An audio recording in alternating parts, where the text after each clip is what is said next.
The 2025 draft class has been a really interesting class to follow in the early months so far, and I'm excited to do this mock draft today. As you guys see, we'll get right into this. As I did a lottery sim on Tankathon.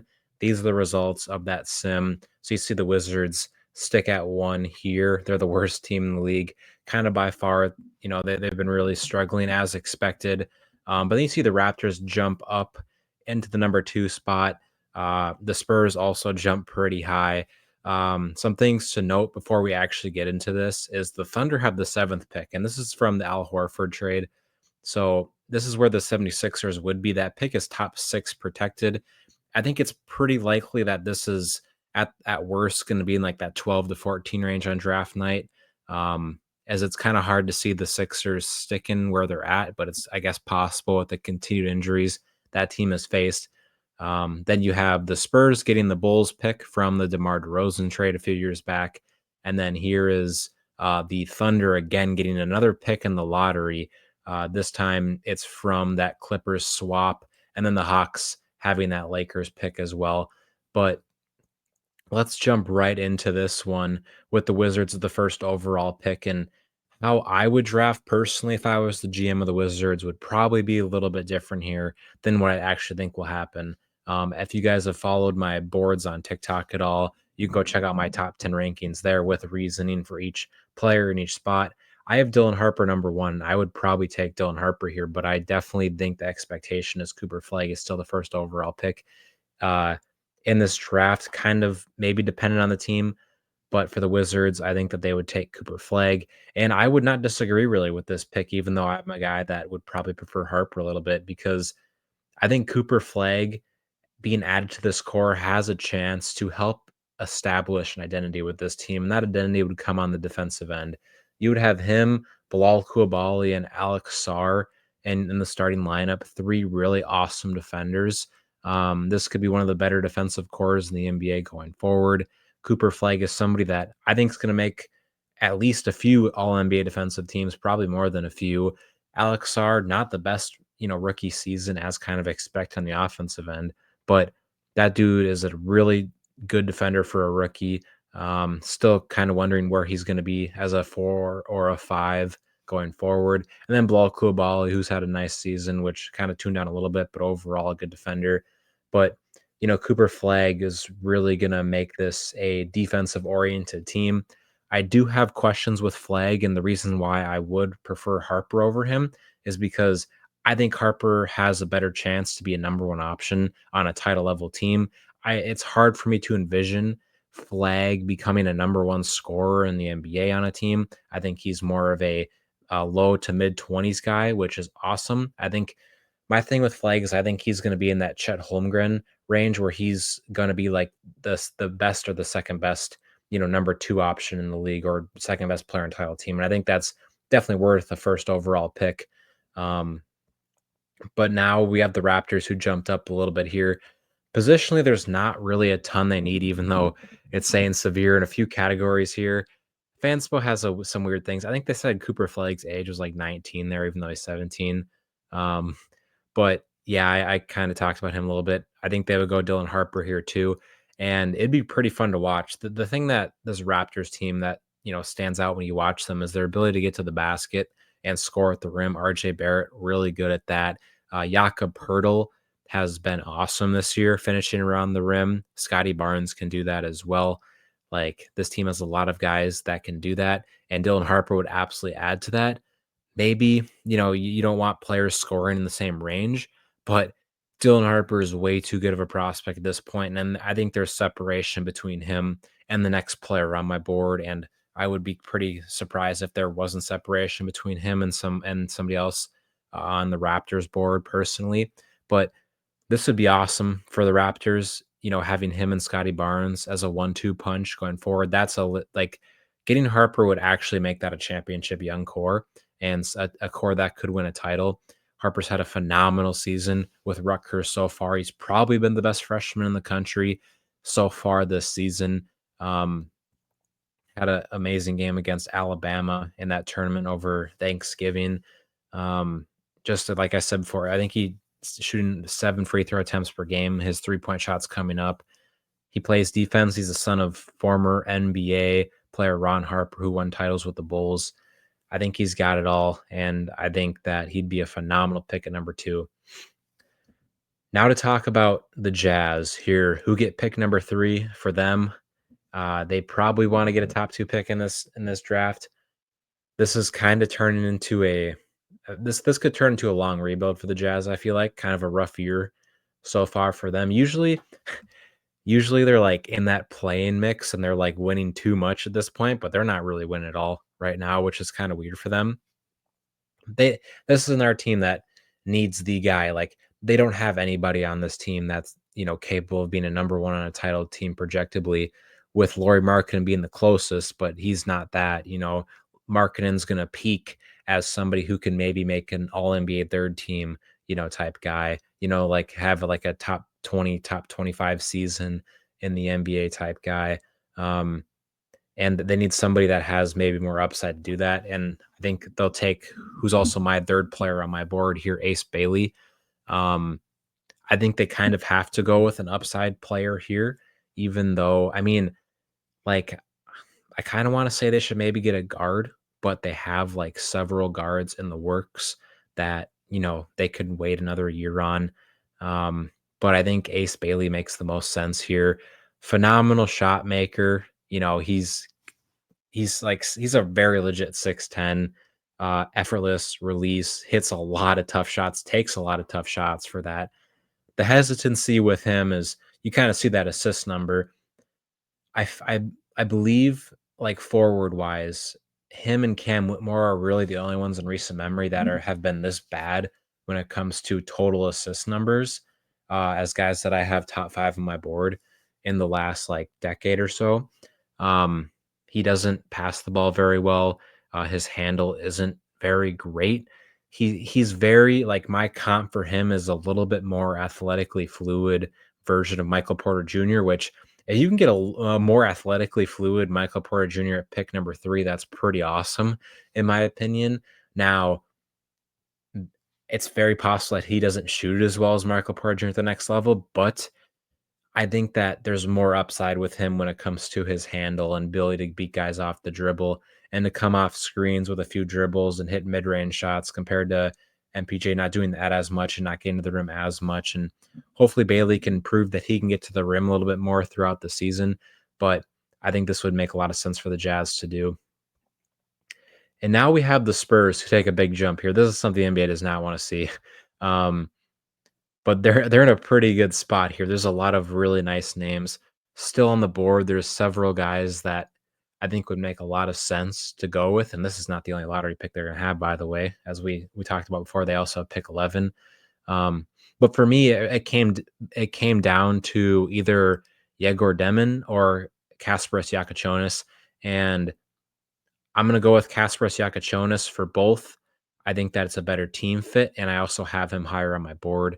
Um, but the reason why I think this is a better fit, talking about Kasparas Yakachonis here, they have Steph Castle, and Steph Castle is a legit pick to win Rookie of the Year this year, and he's going to be a franchise pillar for them.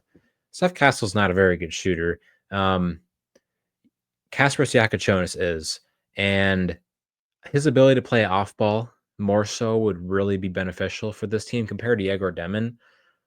Demon, which I hope I'm saying his name right. I'm probably not. I'm probably not saying any of these guys' names right, or just these last 2 guys. But for Demon, his shots look better this year, but I don't think he's very close to Kasparas when it comes to how good of a shooter he is in general. Like I think Yegor is going to be like a league average shooter, probably in the NBA, maybe slightly above. I don't know, but I feel pretty confident that Yakachonis will be better than that.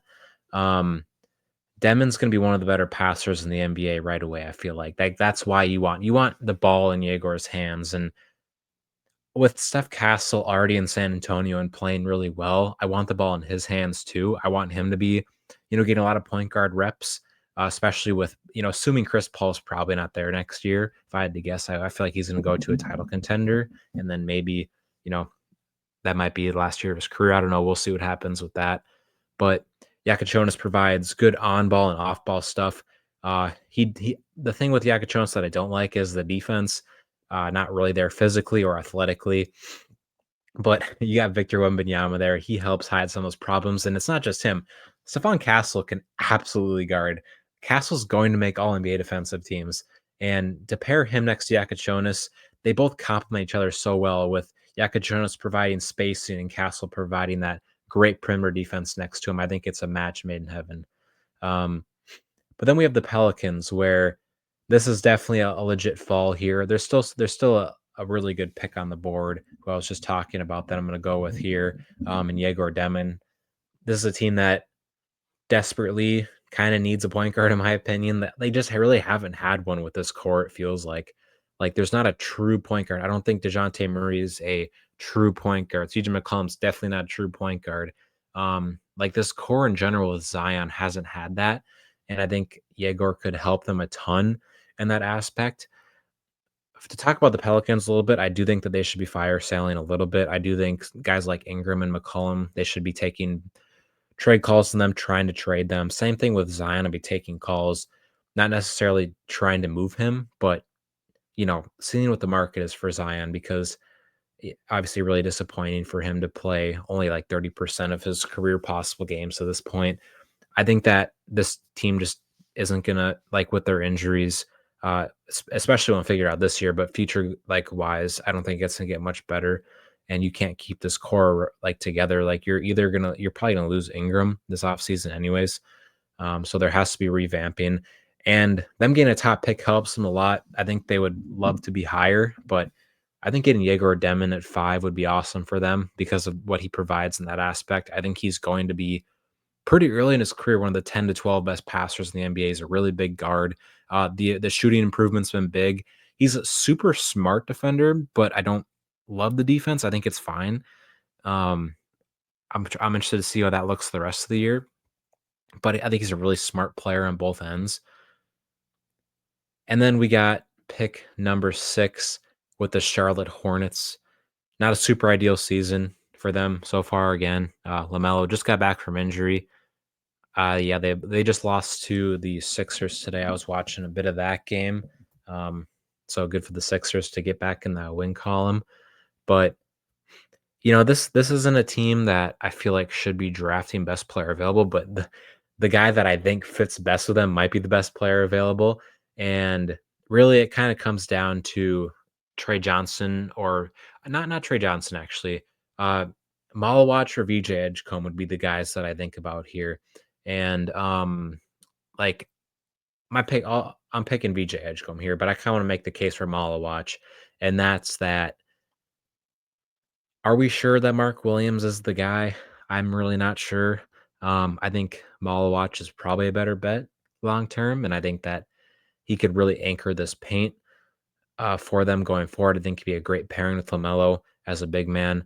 I think he'd be a better fit. I mean, just a better player than Mark Williams in the future. But I'm not going to take that pick. I'm going to stick with Mark Williams for another year. And I'm going to take VJ Edgecombe here. And I think this is a super perfect fit next to LaMelo Ball both ways. VJ Edgecombe doesn't really do awesome with the ball in his hands all the time. I think the secondary passing those actually been pretty good this year. As you can see, he's actually over 3 assists per game so far, but the overall efficiency has been really inconsistent. But what he brings to the table with this Charlotte Hornets team is a super high motor and phenomenal defense. Putting a Oh, it's not just that. He's going to be like a top 1% athlete in the NBA. He's the best athlete in this class for sure, in my opinion. Unbelievable athlete. But he's a perfect pairing next to LaMelo Ball because he's going to bring awesome energy and he's going to bring really good defense on that end. That's not something LaMelo Ball is great at. So you kind of, need to feel good about that defensive front court. That's a big reason why I'm not taking Trey Johnson here. Although offensively, that'd be pretty sick having Trey Johnson next to LaMelo. I don't like the defensive pairing there going forward, really at all. So I think VJ Edgecombe, LaMelo Ball helps a lot having a great passer to him. Like Edgecombe's a great cutter to the basket. He can hit open shots. Hasn't done it consistently this year, but I think he'll figure it out at some point. And I think Edgecombe just works better with NBA spacing, and that's why he excelled for the Bahamas in the Olympic qualifier, scoring, I believe, 16 a game, playing next to guys like Buddy Hield, DeAndre Ayton. Like he was the best player on that Bahamas team for some of those games, which was kind of crazy. Hasn't shown it consistently with Baylor yet, but I think he might be one of those guys that just is better in an NBA setting, I guess. But at number 7, here we go. Please, please, I'm begging the Sixers to start winning because I can't have Oklahoma City getting this pick. I just can't. I don't even really know what to do with them here. Like you could make arguments for a lot of guys. Like this was the pick that I had the hardest time deciding, honestly, because like what does this team really need? So I kind of have to draft with stuff that they go by, and that's floor spacing. They're not going to draft somebody without that capability legitimately. And uh, I'm trying to think of other names I would have gone with, but I'm ultimately going to go with Trey Johnson here. I think he's the best player. I think he might. I think I had him higher than Malawach on my board. I can't remember, but he's arguably the best remaining player here. He's been awesome for Texas so far this year. I don't think he's leading the SEC in scoring anymore, or Big 12. I'm mixing my conference up, but oh no, they're in the SEC, right? Why am I brain whatever? But he was leading his conference in scoring for a little bit, 21 per game. He's been shooting the lights out overall, and I think he'd just be awesome playing off ball with this Oklahoma City team. Like it would be awesome for them to have a guy like him off the bench at some point, just ripping threes and, kind of being like a bigger Peyton Pritchard in that sense for them, except for he doesn't really have that ball handling as much as Pritchard. Like he's a complete off ball guy to me. Not a huge fan of the defense, like I was saying before, but when he's engaged, I did like I do like what I see when he's really engaged on that end, but they usually do hide him in the corners. Understandably, he's the number one offensive option. They can't really risk him getting in foul trouble, stuff like that. But he's going to go number 7 to OKC. And then we got Portland at number 8. This is really unfortunate for them falling this far. They won't be this far draft night. They'll probably be in that top 6 for sure, at least. If they're not, that's going to be probably not great for them going forward. But I think they just need long-term floor spacing. There's not like I would love to take Malawach or somebody like that here, but the thing is, um, they have somebody that I'm very high in. I know they're very high in Donovan Kling, and not just him, but Robert Williams III. So I think that they're gonna be fine with who they have in their front court in that aspect. And when you start clinging, and they're definitely trying. Like Scoot Henderson's been disappointing this year. I would be kind of surprised if he's isn't at least like an average starting point guard in the NBA, just with the tools he has, and he's a really talented player. Um, Like, I'd be surprised if he doesn't work out to at least be that. Like, he'll be an average starting point guard. He'll start for this team. So him and Klingon will start together. Both those dudes are not real like good shooters at all. So you need to fit, floor spacing next to them. So it really comes down to McNeely or Con Kneppel for me here. And since they have Simons right now, and I think that they're probably going to hold on to him right now at this point, I'm going to go with Liam McNeely, a little bit more positional versatility there. And you have obviously Shaden Sharp, who could move into that number 2 spot if you do end up moving somebody like Simons. So Liam McNeely gets this pick here. Awesome shooter, can pass it a little bit, defends, rebounds the ball. He just does a lot of things at a good level. Doesn't have his shooting might be an elite trait for him, but I don't think he's going to be somebody that's one of the best shooters in the league. He's probably going to be like a 38% guy on like 7 attempts per game, which is awesome. And I think it'd be a really good fit next to Henderson and Klingon. But now we got the Pistons at number 9. They just beat the Heat in overtime today. This is probably honestly the range the Pistons are looking at to be in, which is really cool for them. As a Timberwolves fan myself, I'm hoping they keep winning because they have their pick this year. It's protected 1 through 13. It's probably around like 10 right now. I feel like the tankathon things after that win but they're kind of on the verge of it. Definitely don't anticipate that we get it this year. I think we'll get it next year though when it becomes like 1 through 9 or whatever. But this is in our team, floor spacing needs to happen for sure. Malik Beasley's been awesome this year, but he's been on like 5 teams in the last 5 years or something. Like, do we really think he's going to stick with this team long term? I don't think so. But not just that, I don't think Malik Beasley's a playoff player, really, unless he's just shooting the lights out like crazy because this dude does not defend. And just with how bad he is defensively, that just you can't play in the playoffs like that unless your offense is way too good to justify it, which currently right now it kind of has been, but I just don't think that carries over to the postseason. Um, but I'm taking Con Knipple here, somebody that I think can defend at a much better level and also provides that legit shooting ability. Um, the efficiency hasn't been absolutely perfect so far for Duke this season, but this dude like he's lights out shooter. He brings really good positional size as well. He's a really big, he'd probably be a shooting guard for this team going forward. But just the long term floor spacing he's going to provide next to Cade Cunningham, a big time off ball player that can, facilitate a little bit, but mostly you want him running off ball, getting into those types of actions. And that'd be a great fit with this Pistons team. So I really like that pick at number 9 for them. Another team that, you know, there's always a faller in one draft, and you're probably gonna notice it's gonna be Malawatch in this one that falls a little bit. It's like kind of impossible to have a mock without somebody that doesn't fall. Um, but here we go. As one of my tabs was messed up, but now we got the Nets at number 10, and another team that's not going to be in this spot. They just traded Dennis Schroeder to the Warriors. A clear attempt for them to start losing basketball games because they have not been losing enough. And this team needs to lose some because they are another team that's in big time lack of a true number one option when it comes to, playoff mode things like Cam Johnson. I hope they don't trade Cam Johnson. I think Cam Johnson is a really awesome player to help these young rookies come in and play with. Somebody that's phenomenal off ball, can shoot it, has the ability to guard defensively. I think he's awesome for, you know, the guy that I'm going to mention specifically too.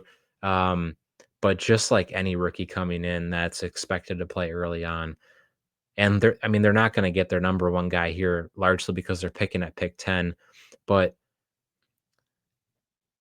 he's lower on this board. I have the no ceilings big board as the setting here, but I'm taking Boogie Fland here, somebody that I'm high on and I definitely expect to come around to NBA teams later in the process. So for Arkansas, he's playing next to DJ Wagner and Janelle Davis, who are, DJ Wagner, John Calipari loves that dude. So it's kind of hard to take reps away from DJ Wagner. And then Janelle Davis was a really big player in that FAU Final Four team. So he's playing in a stacked backcourt, but he's been like clearly the guy there. And not only just that, like he's the number one point guard there, but he also gives super high effort defensively and is usually taking on number one matchups on that end, which is really impressive. But this is a guy that I think can absolutely play point guard in the NBA. I think he can pass it. He's a really talented shot creator, hits tough shots, can make open threes, and I think can guard. Now, there's definitely moments where he's getting blown by a little bit too much. I think there's some uh, legit improvement to make on that end, but I do think he's been slightly above average for Arkansas.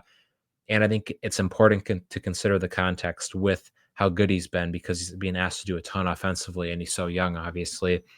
But where the issues with Boogie Fland are he's very skinny, as you see, 175 pounds. That looks like a pretty accurate mark. He does not finish through contact like at all. He gets clipped on screens big time defensively. That's where some of the defensive concerns come from.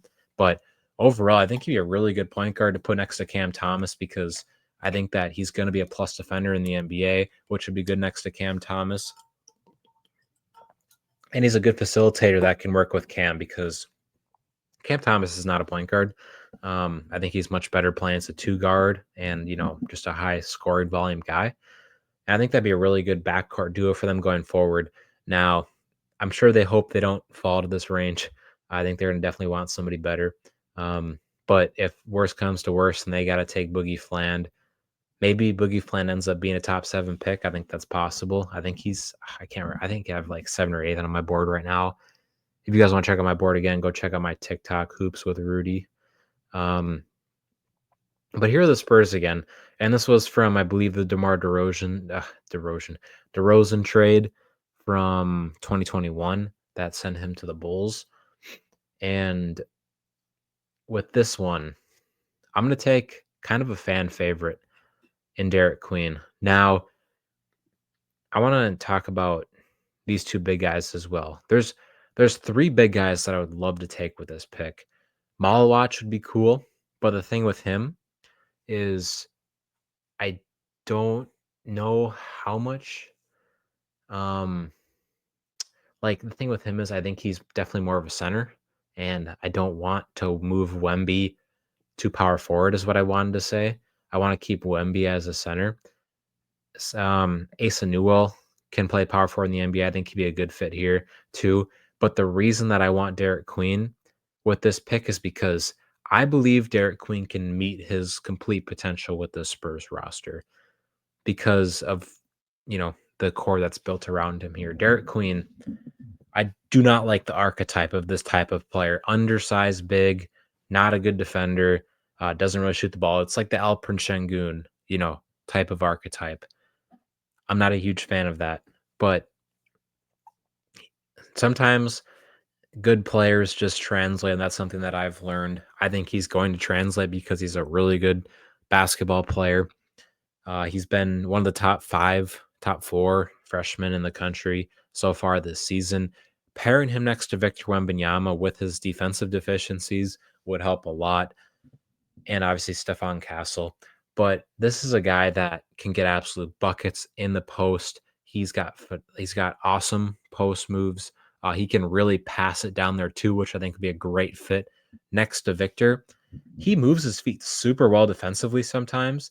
Like, I think when he starts to figure it out and the game starts to slow down for him, he's gonna become like potentially a good defender in the NBA. But like he's like one of the worst switching and like communication bigs I've watched in college basketball recently.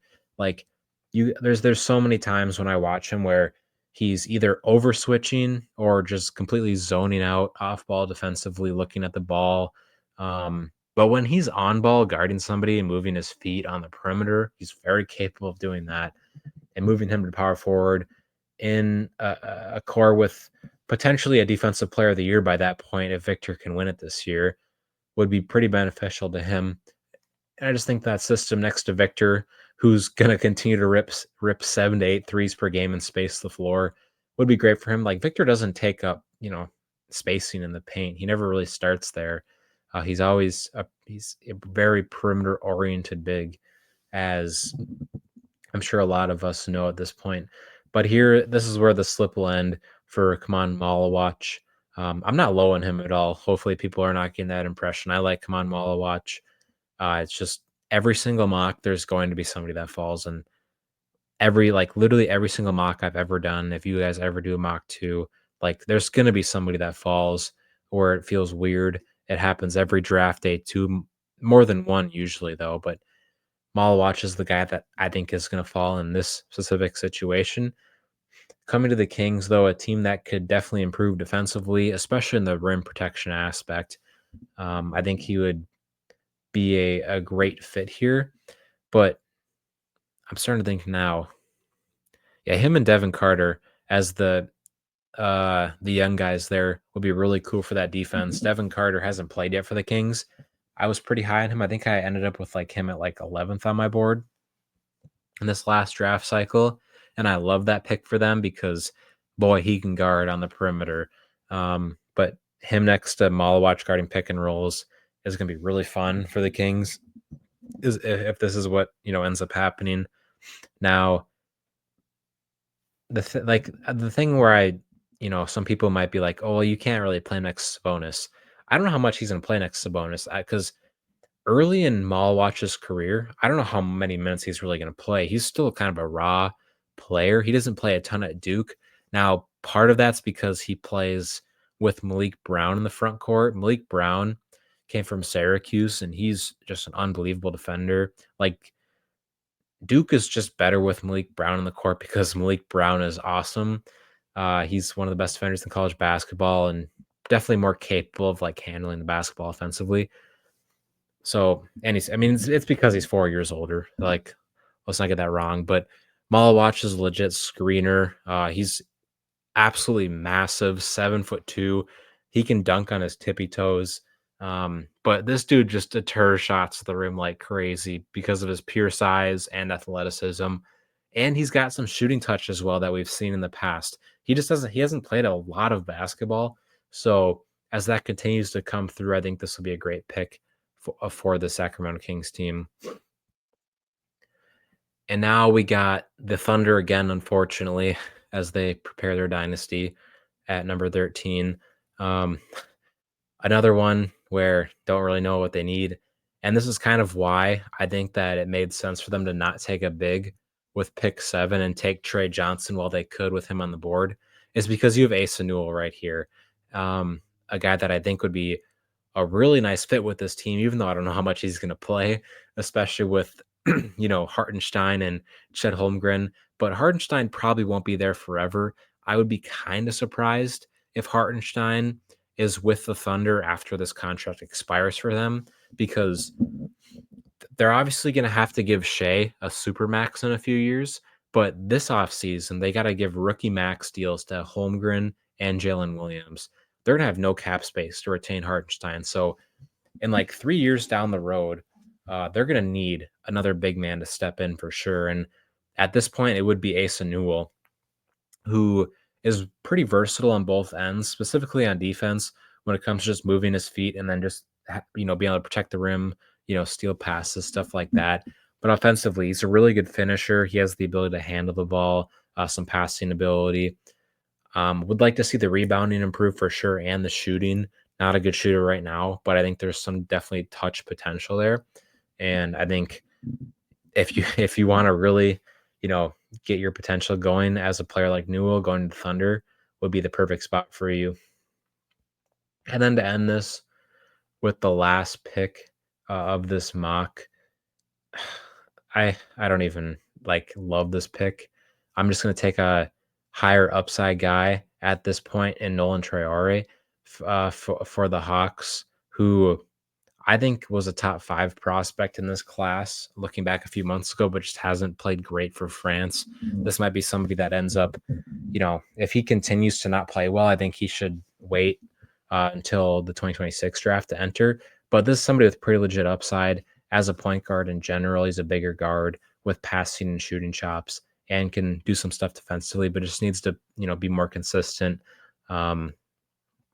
He's had some really big games in pro league games that scream like legit high pick, but the consistency hasn't been there at all. And he's had some really rough moments as well.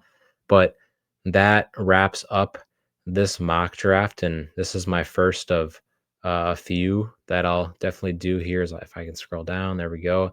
You can kind of see it all. I don't want tools popping up. There we go. But Cooper Flag 1, Harper 2, Bailey 3, Yakachonis 4, Demon 5, Edgecombe 6, Trey Johnson 7, McNeely 8, Kneppel 9, Flan 10, Queen 11, Malawatch 12, Asa Newell 13, Nolan Traore 14. I like how this draft turned out. My biggest takeaway is I really definitely think the order is going to be a lot different when, June actually comes on draft night. Like, I'd be kind of surprised if the Spurs have a top 5 pick. I don't think they're going to be a playoff team, but they're definitely be more so picky. I think the Spurs will end up having 2 picks. Well, we'll see if the Bulls are bottom 10 or not. I think they'll make an effort to be. Hopefully, we'll see. They're super directionless usually, but they very possibly will have 2 picks between 11 and 14. Don't Please, please, Sixers keep winning. We cannot have the Thunder get the 7th overall pick, man. Again, that's a top 6 protected pick. So them getting pick 7 here would be best case scenario for the Thunder. So anything between 7 and 14, that pick goes to OKC. If it ends up being like 12, I won't care as much. But 7, getting Trey Johnson compared to someone in that 12 range is a pretty big difference as a prospect, at least. But thank you guys for tuning into this video. Really fun college season and pro season so far. I'll see you guys hopefully soon.